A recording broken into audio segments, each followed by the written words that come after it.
रहीम, अस्सलाम वालेकुम। प्रोग्राम मुकाबिल में मेरे और आमिर मतीन साहब की तरफ से देखने वालों को हम वेलकम करते हैं। आज के प्रोग्राम में हम बात करने जा रहे हैं कि क्या सियासी मामलात हाथ से निकल चुके हैं या फिर करीब तर हैं। सदर आरिफ अलवी अहम मिशन पर गामजन है। क्या पंजाब और केपी असम्बली की जो तहलील है वो पाकिस्तान के अंदर मौशी और सियासी इस्तेहकाम भी ला सकेगी, इसके ऊपर बात करेंगे। और टेक्निकल बुनियादों पर इमरान खान साहब को नाअहल करवाने का जो मामला है, इसमें मौजूदा हुकूमत को कामयाबी मिलेगी या फिर सुबकी का सामना होगा, ये भी डिस्कस करेंगे।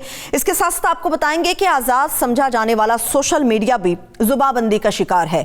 हुकूमत और इदारों पर तनकीद को खत्म करने का हथियार पीका कानून, इसका इस्तेमाल कब, कैसे और किसके खिलाफ इस्तेमाल हो रहा है, इसकी तफसीलात भी शेयर होंगी। और यह भी बताएंगे कि लावारिस शहर कायद को वारिसों की तलाश है, मगर क्यों? ये जवाब हम आमिर मतीन साहब से के तज्जिए में हासिल करेंगे। आमिर साहब, जब अच्छी और बुरी खबरें हमारे पास होती हैं, जाहिर सी बात है पाकिस्तान की कुछ ज़्यादा अच्छी खबरें हमारे पास नहीं हैं। जो अच्छी खबर डॉक्टर साहब ने दी, आपको लगता है इतनी महंगाई में 10 रुपए का रिलीफ काफ़ी है?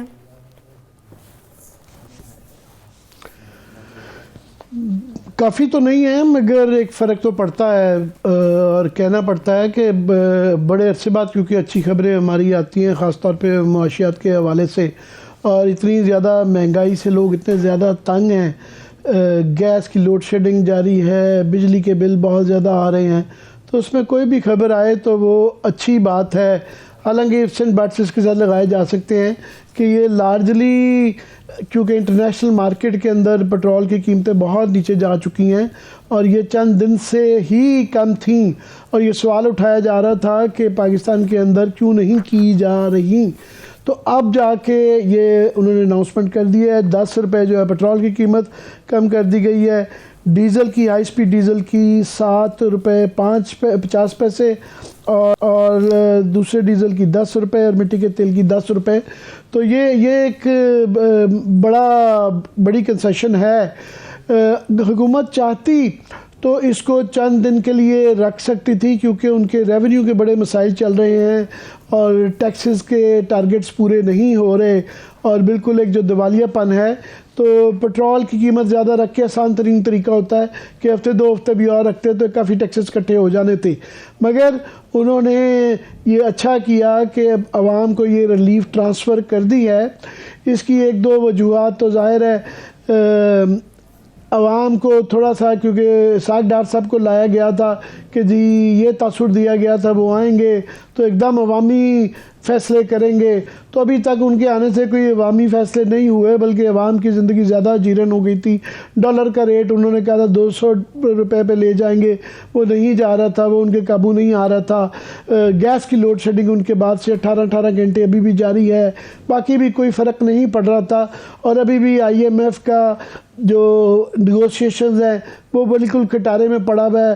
डॉक्टर साहब ने बहुत सख्त ज़ुबान की उनके मतलब के, तो उसकी वजह से भी थोड़े से ये कहा जा रहा है कि वो रिलक्टेंट हैं, और ये जो 100% श्योर था कि इसके अंदर से जो डिले है वो अभी तमाम ध्यान उस पर लग गया है। और इस दौरान में हमारी रेटिंग जो इंटरनेशनल बहुत ज़्यादा, और डिफ़ॉल्ट के लिए हमने अपना 1 अरब डॉलर के सकूक के बॉन्ड की तो कीमत दे दी, पर एक वर्चुअल बैंकरप्सी चल रही है कि जिसके अंदर हमारे जहाज़ खड़े हुए हैं, गंदम के, सोयाबीन के, कुछ 400 जहाज़ खड़े हुए हैं और हमारे पास पैसा नहीं है। हम इंटरनेशल मल्टीनेशनल्स को यहाँ से जो उनका प्रॉफिट है वो नहीं लेके जाने दे रहे। हम यहाँ तक कि एयरलाइंस जो हैं, जो पाकिस्तान में बाहर की बैरूनी एयरलाइंस हैं, उनके जो यहाँ पे प्रॉफिट हैं या उनकी जो टिकटों की फ़ीसें हैं वो भी पैसे नहीं ले जाने दे रहे। तो एक किस्म का पूरी दुनिया की नज़रें हमारे पे थी कि हम वर्चुअल डिफ़ॉल्ट इसको कह सकते हैं। तो इस दौरान में इस खबर का आना एक मुस्बत खबर है। डॉक्टर साहब पे बहुत प्रेशर भी था, और डॉक्टर साहब की एक जो नून लीग के अंदर लड़ाई चल रही थी, मिफ्ता इस्माइल वर्सेस डॉक्टर साहब, और उसके अंदर जो है ये वर्बल वॉर एक किस्म की शुरू हो गई हुई थी कि उनका इनके मुतल्लिक पहले डॉक्टर साहब ने उनके ऊपर अटैक किया बहुत ज़्यादा, हालांकि मिफ्ता बहुत रिलक्टेंट थे, और मगर ये कहा जा रहा था कि जो ये तासुर दिया गया कि मिफ्ता साहब की एक फेलियर था और उनकी नालायकियाँ थी, वो उनको एक नाकाम वज़ीर के तौर पे बाहर निकाला गया और अनसेरेमोनियसली निकाला गया, बुरे तरीके से निकाला गया, और डॉक्टर साहब को लाया गया।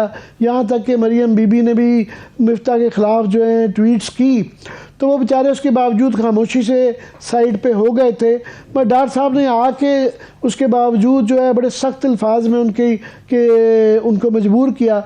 अब वो टाइम आ गया है कि मिफ्ता साहब ने अपनी रेपुटेशन बचाने के लिए उन्होंने भी रिएक्ट करना शुरू कर दिया है, और उन्होंने जो डॉक्टर साहब का एक अपना तरीक़ाकार है कि वो बातों की हद तक जो है ना सारे मसलों का हल निकाल लेते हैं। तो उन्होंने ये कहा कि जी ये जो कह रहे हैं अभी डिफ़ॉल्ट का ख़तरा नहीं टला हमारा, और जब तक IMF से हमारी डील फाइनल नहीं होती उस वक्त तक जो है ये ख़तरात मंडलाते रहेंगे। हमें पैसे बाहर से जो आने हैं उसके अंदर एक प्रॉब्लम रहेगी, कर्ज़े बहुत महंगे मिलेंगे या हाई मार्कअप पे मिलेंगे, और ये मसले इतने आसान नहीं है जितने कि डॉक्टर साहब बता रहे हैं। और उनका ये भी कहना था इस्माइल का कि डॉक्टर साहब की बहुत सख्त अल्फाज इस्तेमाल करने से IMF के ख़िलाफ़ IMF के लिए हमारे निगोशिएशन में मज़ीद मुश्किल आएगी, और वो इस पे ये इस तरह लग रहा है, उन्होंने नहीं कहा, ये मेरे अल्फाज हैं कि डॉक्टर साहब इस तरह के एक्टिंग कर रहे हैं कि जिस तरह IMF से हमारे से कर्ज़ा ले रही है, हम उनसे कर्ज़ा नहीं ले रहे। तो इस सारे माहौल के अंदर जो है ये बहरहाल एक मुस्बत ख़बर है कि 10 रुपये का पेट्रोल की कीमत में कमी। ये हमारे कैमरे के पीछे दोस्त बैठे हुए हैं, ये मुझसे पूछ रहे थे जी इसका महंगाई पे क्या असर पड़ेगा। थोड़ा सा तो डेफिनेटली असर पड़ेगा, क्योंकि पेट्रोल और डीज़ल एक बुनियादी जुज़ हैं, अज्जा हैं, जिसका हर चीज़ पे असर पड़ता है। ये आपकी ट्रांसपोर्टेशन पे भी असर पड़ता है, इसका असर पड़ता है। आपकी जो फैक्ट्रियों का भी फ्यूल के तौर पे जहाँ इस्तेमाल होती हैं, बिजली के भी जो हमारी थर्मल पावर है उसमें भी इस्तेमाल होता है। तो असर तो हर चीज़ पे पड़ता है, मगर ये इससे ये नहीं होगा कि महंगाई का मसला हल हो जाएगा। हाँ, थोड़ा सा कम होगा, और ये भी देखना है कि आइंदा आने वाले दिनों में, क्योंकि ये पेट्रोल की कीमतों की तनज़्ज़ुली जारी है, तो जब मज़ीद कम अगर होती है तो और कमी की जाती है कि नहीं। ठीक है, ये इस पूरी बहस का एक ही नुक्ता है आमिर साहब के हमारी जो मईशत है उसको मजबूत होना चाहिए, इकॉनमी हमारी मजबूत होनी चाहिए। और आप भी ये बात करते रहते हैं, हम सब ये बात जानते हैं, मईशत की मजबूती तभी आएगी जब सियासी इस्तेहकाम आएगा। सियासी इस्तेहकाम के लिए जो मुलाकातें हो रही थी कि चीज़ों को एक स्मूथ वे के अंदर लेके जाया जा सके, आपको लगता है कि वो नतीजा खेज साबित होंगी, या फिर हम इस फैसले पर पहुंच जाएं कि कुछ भी मामला जो हैं वो हल होने की तरफ नहीं जा रहे? नहीं, ये मुलाकातें जो हैं बड़ी रस्मी सी हो रही हैं। ये बस ख़बर की हद तक हेडलाइन में चलता है कि फ़लाना फ़लाने से मिला। आज सदर साहब लाहौर में गए थे, वो परवेज़ इलाही साहब से मिले, मुनस इलाही इमरान खान से मिले। ये मुलाकातें चल रही हैं। उससे पहले सदर अलवी से यहाँ पे इसहाक डार साहब मिले। मगर मुलाकातें जो हैं उस पर तमाम पार्टियाँ अपनी जो उन्होंने अपने टारगेट सेट कर लिए हैं, या उनकी आप कह लें सियासी पोजीशन है, सबकी वो वही है। नून लीग आज भी जो है बज़िद है कि उन्होंने नवंबर से पहले इलेक्शन नहीं करवाने, और मुलाकातों का मकसद सिर्फ ये है कि ये PTI की गुंजाइश चेक करना कि 1-2 महीने तक वो और अगर असम्बली तहलील करने का डिले कर सकें। डिले अगर 1-2 महीने हो जाता तो पीछे से 2-3 महीने ही रह जाते हैं। ये एक टैक्टिक है, इसके अंदर फ़िलहाल नज़र नहीं आता कि नून लीग इस स्टेज पे, हाँ ये असम्बलियाँ तहलील हो जाती हैं उसके बाद ये अनाउंसमेंट हो जाती है, कोई उनके रवैये में फ़र्क आए तो अलहदा है। दूसरा, ये रोज़ की एक बहस रहती है कि जी परवेज़ इलाही के मतलब कि वो असम्बलियाँ तहलील करने में राज़ी हो गए हैं कि नहीं हो गए। रोज़ मुनस इलाही का या परवेज़ इलाही का बयान आता है कि जी ये इमरान खान साहब की अमानत है और हम उनको लौटाना चाहते हैं, मगर इनका एक माजी रहा है परवेज़ इलाही साहब का कि इनका एतबार नहीं है। उनको रोज़ ये कहना पड़ता है, उनके बेटे को भी रोज़ कस्में खानी पड़ती हैं, और रोज़ की उसके बावजूद भी ये जब तक हो नहीं जाता ये सवाल रहेगा। मगर ख़बरें ये ज़रूर हैं कि बैकग्राउंड में वो अब नज़र आता है, माइल नज़र आते हैं कि तहलील कर देंगे, मगर वो उसमें से एक अच्छी डील मांग रहे हैं। अच्छी डील वो नेक्स्ट इलेक्शंस के लिए मांग रहे हैं। चलिए इसमें सियासत के ऊपर आमिर साहब मज़ीद भी बात करते हैं, कुछ केसेस के हवाले से बात कर लेते हैं, माज़त कुछ केसेस के हवाले से बात कर लेते हैं, खान साहब से मुतालिक भी बात कर लेते हैं। इस वक्त माहिर कानून फैसल चौधरी साहब हमारे साथ मौजूद हैं, आपको वेलकम करेंगे। फैसल चौधरी साहब, थैंक यू सो मच आपके वक्त के लिए। ओवर टू यू आमिर साहब। जी, वो मुझे बात अपनी मुकम्मल करने दिया करें, फैसल साहब का अनाउंस कर दें। फैसल साहब से भी बात करते हैं। मैं सिर्फ लास्ट ही कह दूं कि इस वक्त जो डील पंजाब के अंदर चल रही है वो ज़ाहिर है अपनी सूबाई और कौमी असम्बलियाँ जो हैं उसकी सीट्स के मतलब बात कर रही हैं। इस वक्त उनकी जो 5 MNAs हैं उसमें ये सवाल भी है कि 2 जो हैं वो चौधरी साले की और तारिक बशीर चीमा की, वो चौधरी शुजात के ग्रुप की हैं, मगर ज़ाहिर है वो क्लेम कर रहे हैं कि हमारी ये 5 और उनकी कोशिश है 5 से भी 7, 8, 9, 10 तक चली जाएं। इसी तरह ही सूबाई की उनकी 10 सीटें हैं पंजाब के अंदर, परवेज़ इलाही साहब की, और जिसके अंदर एक आधा उनका भी शायद चौधरी शुजात की तरफ भी एक आधा माइल है, तो वो 10 से ज़्यादा चाहेंगे। साथ में उनके 2 MNA और MPA जो हैं, जिस तरह अटक से मेजर सादिक साहब और जो पंजाब से लॉ मिनिस्टर जो हैं राजा बशारत साहब, ये PTI की सीटों पे काफ लीग के लोग खड़े हुए थे, तो उनका ये भी कहना है कि ये भी हमारे कोटे के अंदर रखा जाए। तो अभी बड़ा शुक्रिया आपका चौधरी फैसल साहब कि आपने हमें टाइम दिया। आपसे हम ख़ास तौर पे आप बड़े आपकी माहिराना जो कानूनी नुक्ता है उसकी हम बड़ी कदर करते हैं। ये जो वेरियस मुकदमात चल रहे हैं, दर्जन के करीब इमरान खान के मुतल्लिक चल रहे हैं, और ये एक तासुर दिया गया है कि वो एक पूरा एक माहौल बनाया गया है कि इमरान खान को किसी तरीके से नाअहल करवाना है या जेल करवानी है। तो ये उसके लिए कुछ मुकदमात जो मुख्तलिफ हैं, इनमें से कौन से ज़्यादा ख़तरनाक हैं? नून लीग का ख्याल है कि तोशा खाना और इमरान खान की जो मुबैना बेटी हैं टिरियन, उससे जो एकदम मुकदमा वो भी खुल गया है, तो इनमें कितनी जान है? जी थैंक यू। जहाँ तक तोशा खाना का मुकदमा है, वो तो सिरे से मुकदमा मेरी नज़र में तो है ही नहीं। वो तो एक इलेक्शन कमीशन का जो मामला था सारा, उसमें भी जो है काफ़ी जो इनका डिफेंस है काफ़ी स्ट्रॉन्ग है। आज जो ये रूटीन की कार्रवाई हुई है, जो क्रिमिनल कंप्लेंट्स होती हैं, इस्तगासे इसको कहा जाता है, इस्तगासा कहा जाता है हमारी टेक्निकल ज़बान में, तो इस्तगासे में ये नोटिस होने ही होते हैं।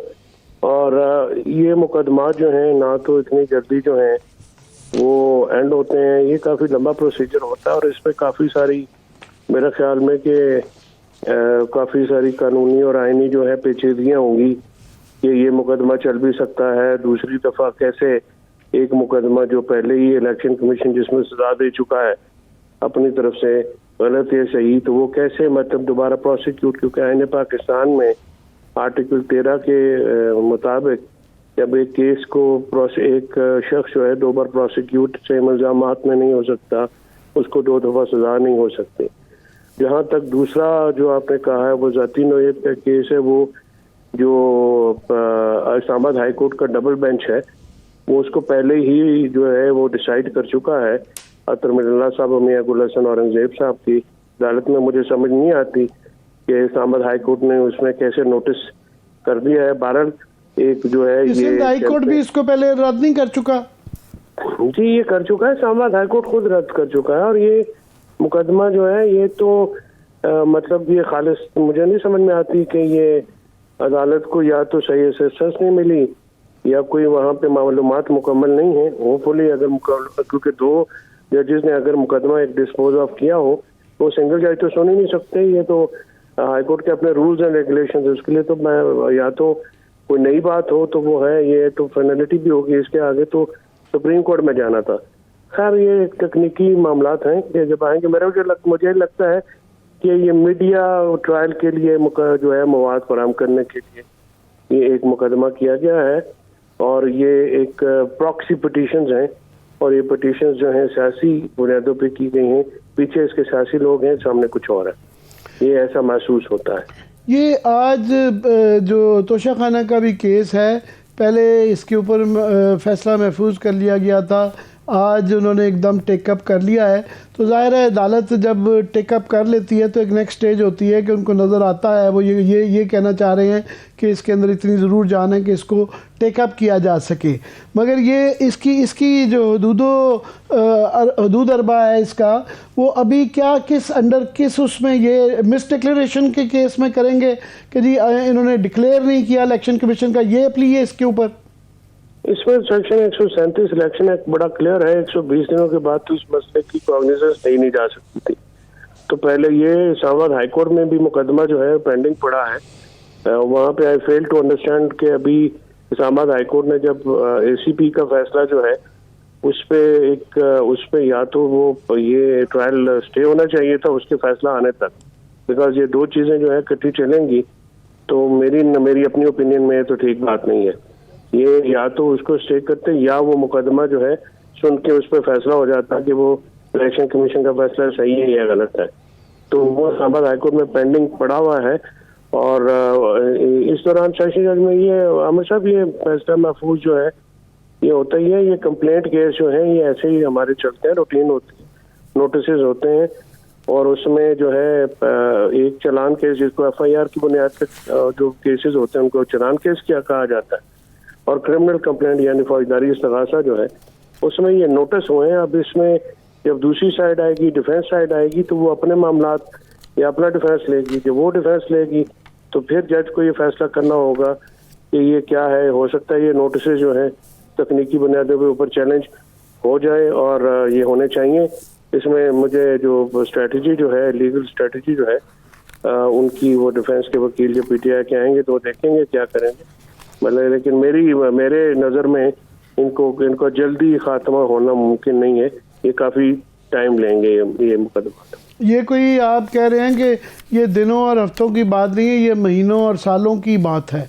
ये महीनों की भी नहीं है, तो मैं तो सालों की बात कर रहा हूँ, क्योंकि ये बहुत लंबे चौड़े मामलात होते हैं, इसमें काफ़ी सारा एविडेंस होता है और अगर अदालत गैर ज़रूरी जो है इस पर कोई जल्दी करेगी तो भी फिर उंगलियाँ उठेंगी, क्योंकि इन सियासी मुकदमात का जो सबसे ज़्यादा ख्याल रखना होता है अदालत को, उसमें ये इंश्योर करना होता है कि ये बिल्कुल लगे और ये इंसाफ होता हुआ दिखाई देना भी ज़रूरी है। क्योंकि इमरान खान साहब के खिलाफ जो मुकदमात हैं वो तो 1 दर्जन नहीं है, वो 3 दर्जन है और तीनों और पहले भी डिस्क्वालिफिकेशन के अटेम्प्ट उनके ऊपर हुई हैं और इलेक्शन कमीशन और उनके अपने जो मामलात हैं वो तो बहुत ही मुखासमत की शक्ल इख्तियार कर चुके हैं और इलेक्शन कमीशन जो है उनका और खान साहब का इलेक्शन कमीशन के बारे में ख्यालात जो है ढके छुपे नहीं है।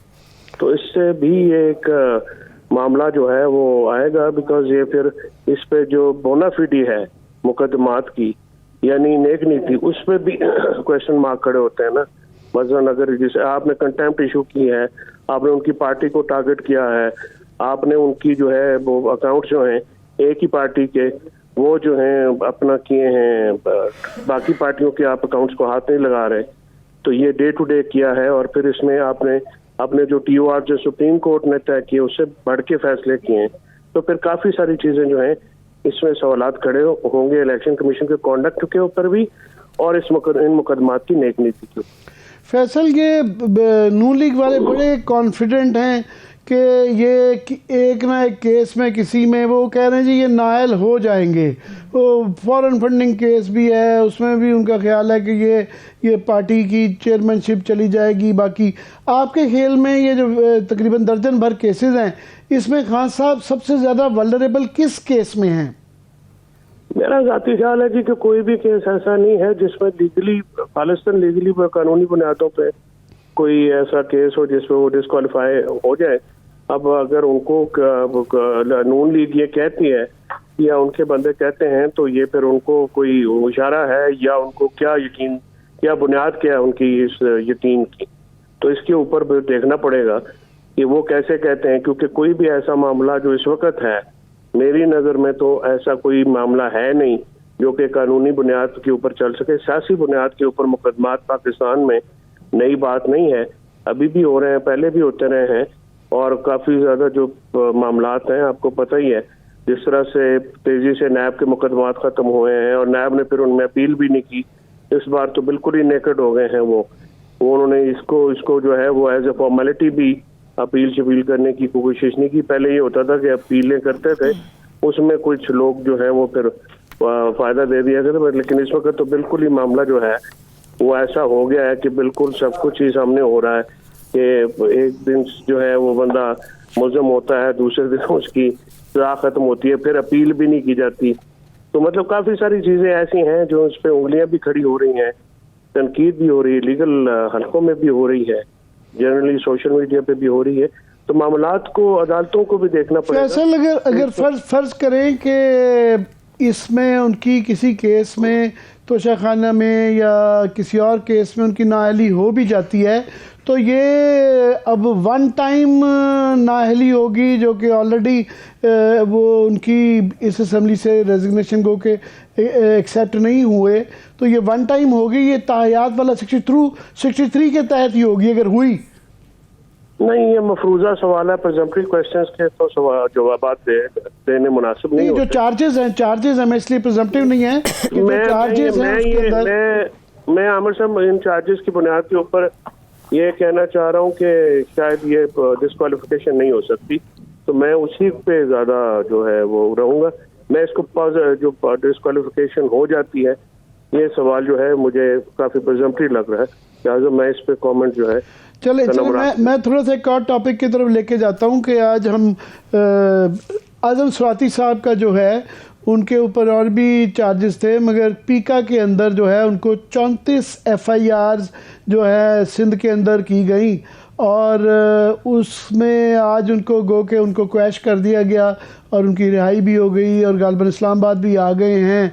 मगर ये जो जिस तरीके से 34 वहाँ पे हुई है, ये अदालत के कहने पे ये क्वैश हुई हैं, ये गवर्नमेंट के नहीं, और इसके मतलब ये शक किया जाता था कि ये एक इस्टेब्लिशमेंट की तरफ से केसेस करवाए गए जिस तरह के अरशद शरीफ के ख़िलाफ़ कराए गए थे। तो ये FIR जो हैं एक सूबे में, सिंध सूबे में ही सिर्फ 34 FIRs का होना, तो ये क्या आज इमरान खान साहब कह रहे थे कि जी इस्टेब्लिशमेंट बड़ी जो है न्यूट्रल होना चाहिए, तो ये न्यूट्रलिटी की निशानी है या अभी भी वो तसलसल जारी है कि जिसके तहत ये 34 FIR चल रही थी जो कि गवर्नमेंट ने ख़त्म नहीं किए, वो केसेस वो अदालत ने ख़त्म करवाई?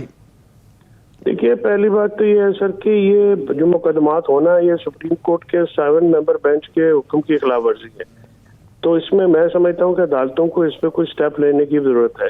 अरशद शरीफ शहीद हो गए इन्हीं बातों की वजह से। स्वाति साहब जो है उनको पहले बलूचिस्तान में ये जलील किया गया, फिर सिंध में जलील किया गया, और अगर कल और आप मुझे और आपको टारगेट करना हुआ तो ये पैटर्न इस्तेमाल होगा। बात यह है कि ये पैटर्न मुसलसल इस्तेमाल किया जा रहा है, इस पैटर्न को की रुकावट नहीं हो रही। पहली बात तो ये ना कि अगर सुप्रीम कोर्ट के फैसले की खिलाफ वर्जी है तो जिन लोगों ने खिलाफ वर्जी की है उनको सजा मिले ताकि ये आइंदा से फ्यूचर में ये बात रुके। ये बात तो है वो कॉन्टिन्यूसली की जा रही है, और इस तरह का मामला एक ही वकुआ की एक से ज्यादा FIR कानूनी तौर पे और सुप्रीम कोर्ट के अहकामात के मुताबिक नहीं की जा सकती। लास्टली क्विकली फैसल, हम ये अगले सेगमेंट में टेकअप कर रहे हैं कि पीका का जो गलत इस्तेमाल हो रहा है, स्वाति साहब पे भी पीका ही अप्लाई की गई।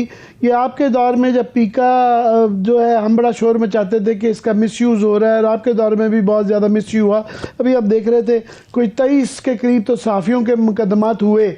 तो ये हर दौर में जब ये गवर्नमेंट में होते हैं उस वक्त ये कवानीन को तब्दील नहीं किया जाता, जब उन्हीं के ही आप निशाना बनते हैं किसी और की गवर्नमेंट में तो फिर ख्याल आता है। ये वक्त में क्यों नहीं कि आपके ख्याल में ये गलत था पीका को एंडोर्स करना? देखिए, वकील का तो हर दौर जो है वो वकीलों का दौर ही होता है। मैं समझता हूँ कि ये वकील दौर भी मेरा ही दौर है, लेकिन मैं समझता हूँ PTI गवर्नमेंट के हवाले से बात कर रहा हूँ कि पीका को एंडोर्स करना, PTI गवर्नमेंट का पीका लॉ लाना मेरी नजर में तो बिल्कुल ठीक नहीं था, और आज की हुकूमत का इस तरह के वारदात करना भी ठीक नहीं है और आइंदा भी ठीक नहीं होगा। इसके साथ साथ मीडिया को भी अपने जो है टॉर्ट लॉ और रिस्पॉन्सिबिलिटी और फेक न्यूज को हल करने के लिए भी कोई मामला करना होगा, क्योंकि फेक न्यूज भी एक रियल संजीदा इशू है, और पीका की इस किस्म के जो भयानक किस्म के लॉज है वो भी नहीं होने चाहिए, लेकिन इसका कोई हल तो निकालना है। यानी मीडिया को भी ये शतर बेमहार तो नहीं किया जा सकता कि जिसकी मर्जी पगड़ी उछाल दे और बाद में कोई पूछे तो फिर सहाफ़ती आज़ादी में आड़े आ जाए, ये भी नहीं आनी चाहिए। और फिर उस पे फेक न्यूज़ पे को कर्ब करने के लिए जो है वो हुकूमत को भी जो है वो हाथ से आगे नहीं जाना चाहिए। मसला तो है, मसले का हल निकालना चाहिए, और ये मसले का हल निकलेगा तो बेहतर होगा। बहुत बहुत शुक्रिया फैसल आपके टाइम देने का। ब्रेक की तरफ चलते हैं, वापस आके पीका का स्वाति के खिलाफ मुकदमात के हवाले से बात करेंगे। Stay with us.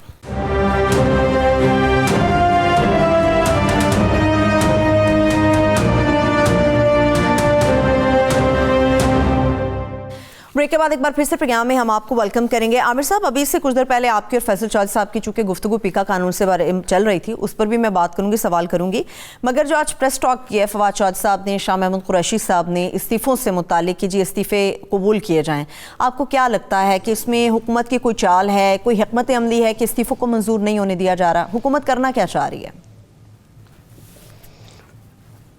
ज़ाहिर है इसके अंदर हुकूमत की हिकमत अमली कह लें, चाल कह लें, वो डेफिनेटली है कि उन्होंने जो इस्तीफ़े दिए तो इन्होंने पार्शली उनको एक्सेप्ट किया कि अपनी मर्ज़ी के वो हल्के जहाँ इनका ख्याल था कि नून लीग बहुत ज़्यादा स्ट्रॉन्ग है तो वहाँ पे जो एक्सेप्ट कर लिए, बाकी जगह नहीं किए। गो के अलहदा बात है कि वहाँ पे जो जहाँ से बाई इलेक्शन करवाए गए उसमें भी नून लीग को बहुत ज़्यादा जो है एक बेइज्जती हुई कि हार गए लार्जली एक दो जगह के अलावा।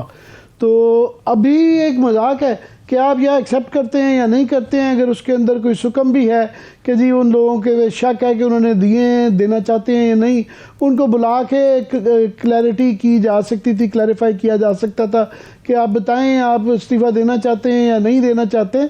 तो जाहिर है उन्होंने एक लटकाया हुआ था, उनके ताने बर्दाश्त कर रहे थे पीटीआई वाले।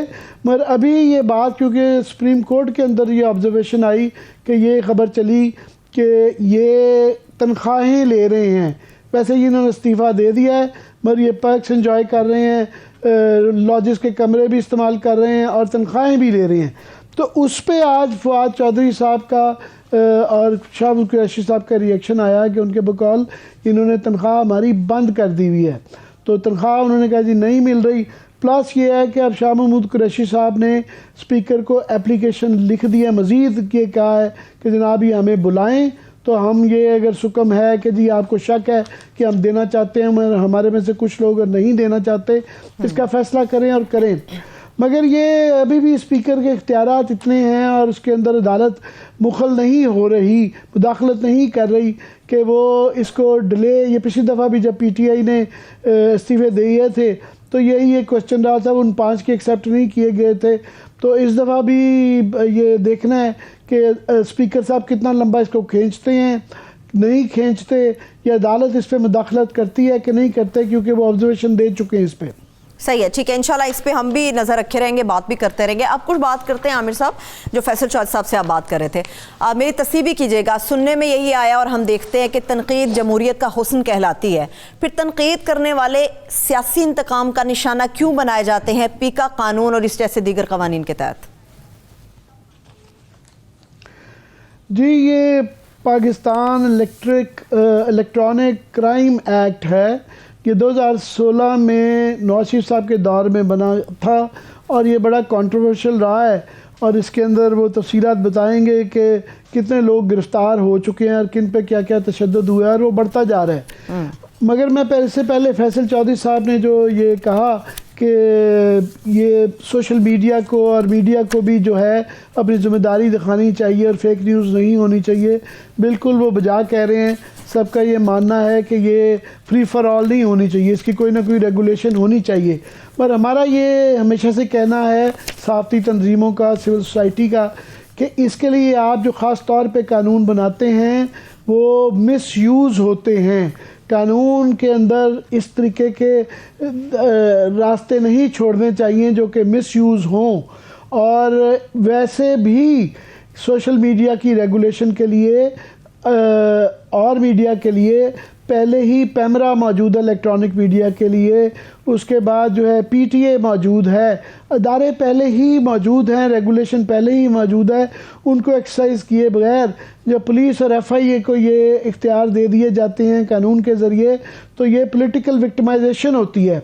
और हमारा एक तारीख का सबक रहा है कि जिस गवर्नमेंट ने भी अपनी मसलहत के तहत अपने सियासी मफाद के लिए कानून बनाए वो कानून उनके ही ख़िलाफ़ इस्तेमाल हुए। भुट्टो साहब के मतलब भी यही कहा जाता है कि उन्होंने जो कवानीन बनाए थे वो उनके ख़िलाफ़ इस्तेमाल हुए। नवाज शरीफ साहब ने अपनी जो 97 की गवर्नमेंट थी उसमें जो कवानीन बनाए उनको मुशर्रफ साहब ने गिरफ़्तारी के बाद उन्हीं के तहत ट्राई किया, उन्हीं के तहत उन पर मुकदमात चले। और ये पीका भी जो है 2016 में नवाज शरीफ साहब के दौर में बनाया गया। इसके बड़ी हमें शिकायतें थी। और इसके अंदर जो है वो पीटीआई ने उस वक्त जो है उनको शिकायत थी कि उनके भी कुछ लोग, इमरान खान साहब ने उनके एक दो सोशल मीडिया के लोगों को गिरफ़्तार किया गया था और बहुत उस पर शोर मचाया था। मगर जो ही उनकी अपनी गवर्नमेंट आई पीटीआई की, तो ये हमारे पास फिगर्स हैं कि 2019 से 2021 तक जो है ये सोशल मीडिया पर हुकूमत और इदारों पर तनकीद ख़त्म करने के लिए सहाफ़ी, सियासतदान और इंसानी हकूक़ के जो कारकुनान हैं उसमें 23 सहाफ़ियों को के ख़िलाफ़ मुकदमात बनाए गए, 70 को गिरफ़्तार किया गया और बेताशा लोगों को उठाया गया, तशद्दुद किया गया, जलील किया गया और बहुत ज़्यादा। और ये अब कहा यह जाता है, इमरान खान से हमने भी अपने इंटरव्यू में पूछा तो काफ़ी चीज़ों पे तो वो बेखबर हैं। उन्होंने कहा नहीं हमारे यहाँ तो कोई ज़्यादा नहीं हुआ। तो मुझे याद कराना पड़ा कि जो बड़े केसेस एफआईए ने पीका के अलावा भी जो थे तशद्दुद के, जिस तरह के मतीउल्लाह का था, आमिर मीर की नौकरी गई, उसके बाद और लोग भी उठाए गए, अब सारा आलम को गोलियां लगी और भी बेताशा इस तरह था। तो ये उनको उन्होंने बड़ी एक किस्म की बेखबरी दिखाई कि अच्छा, हैरान हुए। मुझे खुद अपना भी बताना पड़ेगा कि मेरी भी बेरोज़गारी हुई थी, तो उसमें वो उसके बावजूद उनके दौर में ये सिलसिला जारी रहा। अब सितम ज़रीफ़ी ये है कि आज़म स्वाति साहब को, इससे पहले अरशद शरीफ साहब, हमारा दोस्त अरशद शरीफ भी, उसके ख़िलाफ़ भी जो ये 16 FIR कराई गई थी वो ज़्यादातर पीका के कानून के तहत की गई थी। और अब आज़म स्वाति साहब के ख़िलाफ़ ये जो 34 FIR हैं वो भी इस तरह ही सोशल मीडिया के ऊपर उनकी एक ट्वीट की वजह से था। तो अभी उनको निशाना पीटीआई खुद निशाने की ज़द पे है। तो ये एक सिलसिला चलता रहता है, कोई पॉलिटिकल पार्टियां जो सबक नहीं सीखती। इसके अंदर मैं ये बताना चाह रहा हूँ आपको कि पीका की 3 सेक्शंस हैं जो कि ख़ास तौर पे मिसयूज़ होती हैं। वो बिल्कुल कानून बनते हैं मगर उसके अंदर जब आप गुंजाइश छोड़ते हैं मिसयूज़ की, जिस तरह के हमारा एंटी टेररिज्म एक्ट ख़ास माहौल में बनाया गया कि अदालतें अपना रूटीन की काम नहीं कर पा रही थी, उनको ख़तरा रहता था जान का और वो देर लगाती थी, तो एंटी टेररिज्म एक्ट बनाया गया।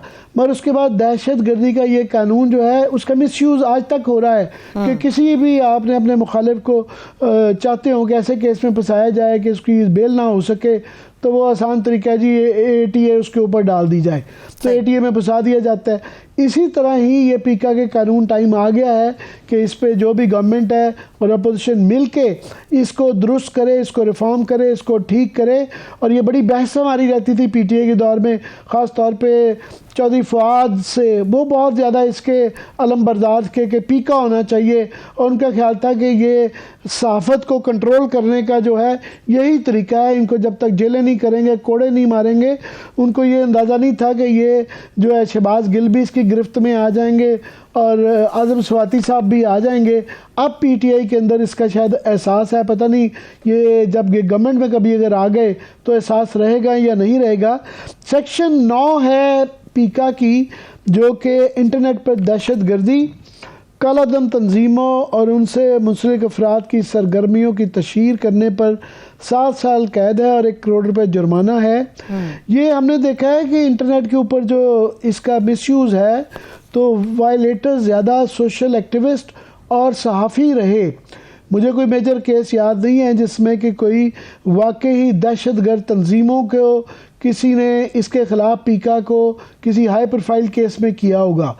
अगेन सेक्शन 10 है, ये साइबर दहशत गर्दी है कि हैकिंग और हुकूमत और अवाम में अदम तहफ़्फ़ुज़ का एहसास दिलाने, फैलाने, मजहबी और फ़िरका वाराना मुनाफरत फैलाने या धमकी देने में इसमें 14 साल कैद है। अब इसके अंदर जो हुकूमत के ख़िलाफ़ जो इस्तेमाल होती है ये भी हैकिंग को जो है इल्ज़ाम लगा के जो कि पता नहीं फ़ैसला होगा नहीं होगा, तो इसमें 14 साल कैद रखी हुई है। इसका भी मिसयूज़ होता है। और मुझे अगेन ये जिसके लिए बनाया गया था कि मजहबी और फ़िरका वाराना मुनाफरत फैलाने वालों के लिए, ये मुझे कोई बड़े केसेस नहीं, ये ज़्यादा जो केसेस हैं वो पॉलिटिकल वर्कर्स, सोशल एक्टिविस्ट और सहाफ़ियों के ख़िलाफ़ ये इस्तेमाल हुआ। अगेन लास्टली सेक्शन 11 है, ये नफ़रत अंगेज़ तकारीर हैं, जिसके अंदर गालबन जो है आज़म स्वाति साहब को तकरीर तो नहीं है, ये इमरान खान साहब पे शायद जो है इसकी कुछ के शायद एक आधी केस में लगाई गई है कि मुख्तलिफ मज़ाहब, मसालिक और नस्ली ग्रोहों के दरमियान नफ़रत अंगेज़ मवाद फैलाने पर 7 साल कैद है। और साथ में सेक्शन 20 है जो कि हद तक इज़्ज़त का है। तो ये भी केसेस जो हैं ये मुखालफों को और जिनको गवर्नमेंटें नापसंद करती हैं, ये इस्टेब्लिशमेंट गवर्नमेंट के ऊपर ज़ोर लगाते हुए ख़ास तौर पर जनरल बाजवा के दौर में आउट ऑफ द वे जाया गया। इस कानून का इस्तेमाल करके लोग उठाए गए और ये नहीं कि उनके कई दफ़ा एक फेयर ओपिनियन देने पे भी लोगों को उठा लिया गया, उनको मारा गया, नंगे किया गया और ये बड़ी बहुत ज़्यादा मिसयूज़ इसका हुआ। मेरा ख्याल वक्त आ गया है कि इसके ऊपर बहस भी की जाए और इसका खात्मा किया जाए और इसका मिसयूज़ तो बिल्कुल रोकना चाहिए। ठीक है, एक ब्रेक की तरफ चलते हैं। अभी हम जब ब्रेक से वापस आएंगे तो शहर क़ायद कराची की जब बात करेंगे और जराइम के आदाद शुमार आप लोगों के साथ शेयर करेंगे तो डेफिनेटली सुनने वालों के, देखने वालों के होश उड़ जाएंगे। ब्रेक लेंगे, साथ रहिए।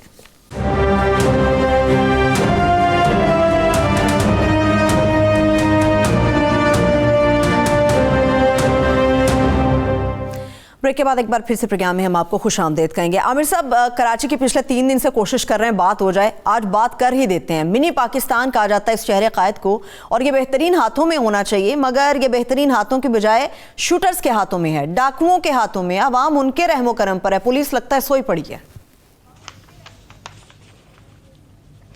जी, ये पूरे पाकिस्तान में एक जराइम की लहर चल रही है और लॉ एंड ऑर्डर की सिचुएशन है, मगर कराची में इसका एक नेक्स्ट लेवल है और इसका एहसास बाकी पाकिस्तान को जब उस वक्त तक नहीं होता जब तक कोई कराची ना जाए। तो मुझे हाल ही में कराची जाने का इत्तेफाक हुआ और वहाँ अंदाज़ा हुआ कि वहाँ हर गली में, हर सड़क पे कोई इलाका ऐसा नहीं है जहाँ पे कार चोरी, मोबाइल चोरी, मोटरसाइकिल चोरी के वाक़यात नहीं हुए। और मुझे प्रेस क्लब में मैं इत्तफाकन बैठा हुआ था और वहाँ पे मैंने पूछा कि कितने लोग हैं जिनके मोबाइल या मोटरसाइकिल या कोई चीज़ चोरी हो चुकी है इस तरह की डकैती पे, गन पॉइंट पे। उनमें से उस वक्त प्रेस क्लब में एक आदमी नहीं था जिसकी साथ ये वाक़या ना हो चुका होगा। इसका स्केल देख लें कि कोई भी आप कह सकती हैं आसानी से कि बड़ी मुश्किल से कोई सहाफ़ी बचा है इस्लामाबाद में, कराची में, जिसके साथ ज़ाती तौर पे या उसके ख़ानदान के साथ ये वाक़या नहीं हुआ। तो बताया जा रहा है कि तकरीबन कराची के 2/3, ये याद रहे कि कराची जो है 1.5-2 करोड़ का शहर है, 2/3 लोगों के साथ वारदात हो चुकी हुई है। मेरा नहीं ख्याल है दुनिया में कोई इस तरह का शहर होगा इस साइज़ का जहाँ पे क्राइम की रेशियो 2/3 सिटीजन्स तक होगी। ये crime capital of the world कह लें आप इसको, कि ये बिल्कुल ये दुनिया में कोई इसकी नज़ीर नहीं है। और इसका जो सिर्फ 1-2 फिगर्स मैं आपको दे दूं कि 539 जो अफराद जो है ना डकैती की मज़ामत करते हुए उसमें मारे जा चुके में हैं और कारों का फिगर जो है ना वो कोई 1.5 अरब रुपए की कारें हैं। सर्वत अगर आप क्विकली पढ़ सकें कि बाकी इसकी तफसीलात जो बड़ी खौफनाक किस्म की हैं उसके फ्रैक्शन फिगर्स अगर पढ़ सकें। बिल्कुल आमिर साहब, ये जो आपने कारों की निशानदेही की है ये सिर्फ 11 महीने के फिगर्स बता देते हैं। शहरी जो है 2051 कारें हैं, बहुत महंगी कारें होती हैं, चोरी हो गई। मोटरसाइकिलें भी कोई ज़्यादा सस्ती नहीं होती, इनकी तादाद 52,000 से तजावुज़ कर चुकी है सिर्फ 11 महीनों के अंदर। मोबाइल छीनने के ऐसे होशरुबा वाक़यात होते हैं कि शहरी अब तक सिर्फ 11 महीनों में 26,000 मोबाइल फ़ोन हैं जिनसे महरूम हो गए हैं। और इन तमाम चीज़ों की रिकवरी की अगर हम बात करते हैं तो उसकी जो रेशो है वो इंतहाई मायूस कुन है। 2051 गाड़ियों में से सिर्फ मैं अब तक बता दूं 598 गाड़ियां रिकवर हुई, 52,000 मोटरसाइकिलों में सिर्फ 3,000 उनके मुंह में जीरे के बराबर है वो रिकवर हुई। मोबाइल फ़ोन की रिकवरी ना होने के बराबर है। 11 महीने में आमिर साहब ये तो एक तरफ चीज़ें हो गई, अगवा बराए तावान के 13 बड़े वाक़यात हैं जो अब तक रिपोर्ट हुए हैं। पुलिस को भत्ताखोरी की 12 शिकायत हैं जो अब तक मौसूल हो चुकी हैं। बैंक डकैती की वारदातों में खातर खा वो क्लेम है उनका कि कमी हुई है। 2 केसेस रिपोर्ट हुए हैं। अभी मैं खबर आज सुन रही थी, इंजीनियरिंग का तालिब इल्म शूटर्स के हाथों सिर्फ एक मोबाइल फ़ोन की वजह से मारा गया और अंदाजे से बताया जा रहा है कि जो कारें चोरी हुई हैं या अभी तक मिली नहीं है उनकी मालियत 1.5 अरब रुपए से ज़ायद है। मोबाइल फ़ोन की मालियत 52 करोड़ के लगभग है। इतने ज़्यादा कीमती और महंगे मोबाइल फ़ोन हैं। पुलिस है कि अदम दिलचस्पी का मुजाहरा कर रही है और डकैती का मुकदमा दर्ज कराने वाले शहरियों के लिए वो दर्द सर बन चुके हैं। ये इसमें सबसे मज़ेदार जो बात है कि ये मोबाइल फ़ोन्स जो हैं वो 52 करोड़ के जो हैं वो छीने जा चुके हैं, मगर उसके अब लोगों की ये हाल है कि उन्होंने इसके मतलब रिपोर्ट करना बंद कर दिया है क्योंकि उसका रिकवरी का कोई फ़ायदा नहीं होता। उसके ऊपर वो बस उनका छीना जाता है गन पॉइंट पे, उसके बाद वो अल्लाह तवक्कुल जो है छोड़ देते हैं और अब रिपोर्ट तक नहीं दर्ज कराते। तो ये जो आप खौफनाक किस्म के फिगर सुन रहे हैं ये इसके अंदर अभी वो नहीं शामिल जो रिपोर्ट नहीं हुए। तो आप इजीली कह सकते हैं ख़ास तौर पे जो डकैती की और चोरी की वारदात हैं उसमें थानों का एक कोशिश होती है कि वो पूरे फिगर्स ना करें, हर केस की एफआईआर नहीं करती या उसको वो रोज़नामचे में नहीं लिखते क्योंकि ज़्यादा लिखें तो वो उस थाने के एसएचओ की ट्रांसफ़र का ख़र्चा होता है। तो इसलिए वो इसके अंदर आप इजीली कह सकते हैं कि इन खौफनाक किस्म के फिगर्स को आप डबल कर सकते हैं। तो मैं चाह रहा था सर फैजुल्लाह खान साहब मेरे ख्याल हमारे साथ हैं। ये बिल्कुल मैं इंतजार कर रही थी कि आप अपनी बात मुकम्मल कर लें। बिल्कुल सहाफ़ी फैजुल्लाह खान साहब हमारे साथ मौजूद है। मैं आमिर साहब आपके मुकम्मल होने का इंतजार कर रही थी बात का। ओवर टू यू आमिर साहब। जी फैजुल्लाह, ये खौफनाक किस्म के जो क्राइम के फिगर्स हैं कराची के, तो आप इसकी बताएंगे पहली तो वजूहात कि ये क्राइम एलिमेंट्स बढ़ गए हैं या गवर्नमेंट की नलायकी है या जो मुआशरे के अंदर एक बहुत ज़्यादा पैसे की तफरीक आ गई है उसकी वजह से है? बहुत शुक्रिया आमिर साहब। देखिए आदाद शुमार तो वाकई खौफजदा करने वाले हैं और तकलीफ दे बात यह है कि कोई पहली बार नहीं है। तकरीबन हर माह कोई 2500 मोबाइल पिछले कई साल से इसी तरह से लोगों से छीने जा रहे हैं, गाड़ियां छीनी जा रही हैं और इस साल भी कुछ 100 से ज़ायद वो शहरी हैं। आज भी एक नौजवान का कत्ल हुआ इंजीनियर का, तो 100 से ज़्यादा शहरी तो सड़कों पे सिर्फ मोबाइल और डकैती के दौरान कत्ल कर दिए गए हैं। जहाँ तक ताल्लुक़ है कि ये जुर्म क्यों हो रहा है, यकीनी तौर पर पुलिस पे इसकी जिम्मेदारी तो आयद होती है, लेकिन जो मुआशी नाहमवारी है वो इसकी बहुत बड़ी वजह है। बेरोजगारी का एलिमेंट भी इसमें शामिल हो गया है। तो इस सारी सूरत हाल ने कराची वालों के लिए मामले को बहुत ज़्यादा खौफनाक बना दिया है। कत्ल गारतगरी के वाक़यात हो रहे हैं, मोटरसाइकिलें छिनती हैं। जो मोटरसाइकिलें अभी आप सरवत साहिबा ने बात की कि रिकवर कम हुई, रिकवर इसलिए कम हुई कि मोटरसाइकिल चोरी होने के तकरीबन 1 घंटे के बाद वो पार्ट्स में तब्दील हो जाती है और उसके बाद उसके पार्ट्स बिक जाते हैं फ़ौरन ही। और फिर जो गाड़ियां हैं इसी तरह से गाड़ियां भी यहाँ से फिर कुछ अरसा यहाँ से रख कर ले जाती हैं अंदरून सिंध, बलूचिस्तान और दीगर इलाकों में, वहाँ पर फ़रोख्त होती हैं, वहाँ पर इस्तेमाल होती हैं। अगवा बराए तावान की वारदातें भी इसी तरह से हो रही हैं और बहुत सारे वाक़यात में लोग रिपोर्ट भी नहीं करते, भत्ते के वाक़यात भी रिपोर्ट नहीं करते क्योंकि लोग डरते हैं, क्योंकि फिर आगे जो प्रोसिक्यूशन का सिस्टम है, कोर्ट कचहरियों के चक्कर है, तो उसमें एक आम आदमी फिर पढ़ना ही नहीं चाहता। वो कहता है कि ठीक है जितना नुकसान हो गया तो वही काफ़ी है। पिछले दिनों आप देखें कराची की एक मारूफ शेफ़ हैं जो मीडिया पर भी अक्सर आती हैं, उनको लूटा गया और उनको बाकायदा लूटने वालों ने शनाख्त किया कि आप टीवी पर आती हैं और उनको ये कहा कि अगर आपने किसी को बताया तो हम आकर आपको दोबारा कत्ल कर देंगे। तो ये आप अंदाज़ा कर सकते हैं कि सूरत हाल कितनी खौफनाक है। और जो अगर ज़रा सी कोई मज़ाहमत की कोशिश करता है, वैसे अगर गन पॉइंट पे तो मज़ाहमत करना बेवकूफ़ी है, तो उसके नतीजे में फिर वो लोग कत्ल करने से नहीं चूकते हैं क्योंकि मुजरिम जो भी हो उसको एक खौफ तो होता है कि कोई पुलिस ना देख ले, कोई मेरी वीडियो ना बना ले, कोई और मामला ना हो जाए, तो वो गोली चलाने से बिल्कुल भी गुरेज नहीं करता। फिर ये बताएं कि मैं ढूंढ रहा हूँ कोई सहाफ़ी जिसके साथ खुद ये वाक़या ना हुआ हो, आपका कोई मोबाइल वगैरह कभी चोरी हुआ है? चोरी नहीं हुआ, मोबाइल मुझसे छीना गया है, मेरी मोटरसाइकिल भी छिन गई थी और मोटरसाइकिल भी मेरी छिनी है, मेरा मोबाइल भी छिना है। बड़े ताकतवर होते हैं, आपके मोटरसाइकिल या मोबाइल फोन की रिकवरी नहीं हुई? नहीं, मेरी ना मोटरसाइकिल मुझे आज तक मिल सकी, ना मेरा मोबाइल फोन मिल सका। तो ये चीजें तो कराची में तो ये तो अगर कोई आपको ये बोले कि वो या उसकी फैमिली में या उसका कोई दोस्त नहीं लुटा, तो आप उसको बड़ी हैरत से देखिएगा। तो ये मामला मेरा भाई लुटा है, मैं लुटा हूँ, इसके अलावा मतलब आप तो आती जाती मोटरसाइकिलों पे नजर तो रखते होंगे कि वो जो कैनिबलाइज आप कह रहे हैं कर देते हैं कि उनके स्पेयर पार्ट बिक जाते हों, तो किसी जगह आपको नजर तो रहती होगी कि टंकी आपको किसी साथ वाली मोटरसाइकिल पे नजर आ जाए।